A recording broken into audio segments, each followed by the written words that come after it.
دوستو ہم نے پروفائلنگ کو بڑی ڈیٹیل سے ڈسکس کر لیا. ہم نے یہ ڈسکس کر لیا کہ پروفائل کے اندر کیا انکلوڈ ہونا چاہیے, the likes of picture, description, portfolio کیسے بنانا چاہیے, how you can create portfolio as a beginner, so and so forth. ہم نے بڑی ڈیٹیل سے ڈسکس کر لیا.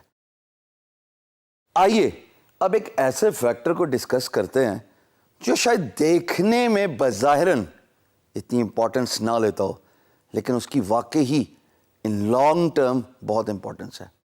میں آپ کو ایک مثال بتانا چاہوں گا. جب آپ کسی پروڈکٹ کو خریدنے جاتے ہو تو اس پروڈکٹ کو آپ ٹیسٹیمونیلز اور ریویوز دیکھتے ہیں نا. اگر آپ انٹرنیٹ پہ کوئی کورس دیکھتے ہو تو سب سے پہلا سٹیپ آپ کیا لیتے ہیں؟ سب سے پہلا سٹیپ آپ یہ لیتے ہیں کہ آپ اس کے ریویوز دیکھتے ہیں کہ لوگوں نے اس پرٹیکولر کورس کے بارے میں کیا کیا بات کی ہوئی ہے. Similarly for your freelance marketplace profile, employer آ کے جہاں پہ بیسک چیزیں دیکھتے ہیں which is your profile, your video, your picture which is the display picture, right. ساتھ ساتھ وہ آپ کے فیڈ بیک بھی دیکھتے ہیں کہ پریویس امپلائرز نے اس فری لانسر کو کیسے ریٹ کیا ہوا ہے. جب بھی آپ کوئی کام ختم کرتے ہیں نا, مثال کے طور پہ میں ایک لوگو ڈیزائنر ہوں اور میں نے $100 کا ایک پروجیکٹ ختم کر دیا, امپلائر بھی خوش, میں بھی خوش, جیب میں میرے آگے پیسے, بوتھ آر ہیپی. اب پروجیکٹ ختم کرنے کے بعد امپلائر کا ایک کام اور ہوتا ہے, اور وہ ہوتا ہے آپ کے کام پہ فیڈ بیک دینا. یعنی کہ میں نے جو بھی کام کیا ہے نا اس سے ریلیٹڈ اگر امپلائر خوش ہے تو وہ مجھے 5 اسٹار فیڈ بیک دے کے اس سے ریلیٹڈ ڈسکرپشن لکھیں گے کہ yes Hisham is a great designer, Hisham has worked hard, Hisham has met deadlines, Hisham has got great communication skills. یہی 4 باتیں ہوتی ہیں بیسیکلی فیڈ بیک کی, but it varies from freelance marketplace to freelance marketplace. That's fine, nothing wrong about it. لیکن اس feed back کا دوستوں فرق کیا پڑتا ہے؟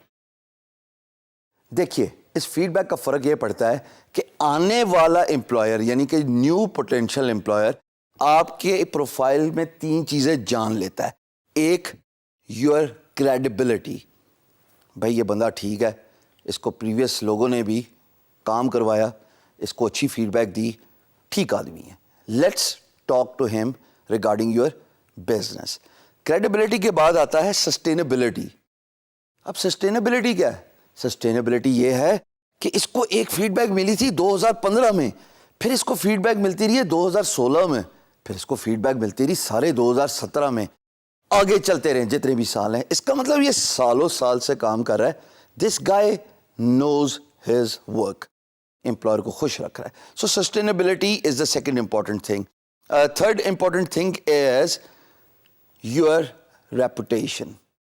دیکھیں 5 اسٹار جب آپ کو feedback after feedback ملتی جائے گی نا دوستو, تو آٹومیٹکلی کریڈیبلٹی کا امپریشن بن جاتا ہے امپلائر کے ذہن میں کہ دیکھیے یہ اتنے ڈیوریشن سے کام کر رہا ہے, اس کا مطلب کہ یہ بھاگنے والا نہیں ہے, اس کو میں جب پروجیکٹ دوں گا یہ اپنا کام ختم کرے گا, سکسیزفلی فنش کرے گا. So it's very important for you to attain that sustainability. And fourth and important thing is trust. اب آپ پوچھیں گے ٹرسٹ کا کیا لینا دینا ساری فیڈ بیک میں؟ یقین جانیے فیڈ بیک ہے ہی ٹرسٹ کا نام. یعنی کہ جو پریویس امپلائرز کے ورڈز ہیں, فیڈ بیک تو دے دی نا, 1 سے لے کے 5 اسٹار تک دے دی based on their experience with you as a freelancer, لیکن جب وہ کامنٹ چھوڑتے ہیں وہ ٹرسٹ بلڈنگ فیکٹر ہوتا ہے. مثال کے طور پہ ایک کمنٹ میں جنرلی یہاں پہ دے دیتا ہوں, پھر آپ سمجھ جائیں گے کہ میں کیا بات بتانے کی ایمفسائز کر رہا ہوں.